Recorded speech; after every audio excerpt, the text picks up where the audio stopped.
જ્યારે યુદ્ધભૂમિમાં કૌરવો અને પાંડવો વચ્ચે યુદ્ધ થયું ને ત્યારે અર્જુન કરતાં પણ મહાન શસ્ત્રધારી કૌરવોના પક્ષમાં હતા. ભીમ કરતાં પણ મહાન શક્તિશાળી યોદ્ધાઓ હતા કૌરવો પાસે. પણ જે પાંડવો પાસે સલાહકાર હતો ને એ બીજા કોઈની પાસે નહોતો. કે ક્યારે કયા ટાઈમે શું કરવું એનો સલાહકાર તો માત્ર ને માત્ર પાંડવો એકલા પાસે જ હતો, કૌરવો પાસે નહીં.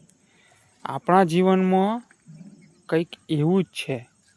ક્યારે શું કરવું, કેવી રીતે કરવું, જો એટલું જ આવડી જાય ને સાહેબ, તો આપણા જીવનના ગમે તેવા પ્રશ્ન હોય, ગમે તેવા નાના નાના યુદ્ધ હોય, પલવારમાં ઉકલી જશે સાહેબ. બસ એટલું જ શીખવાની જરૂર છે. રાધે રાધે.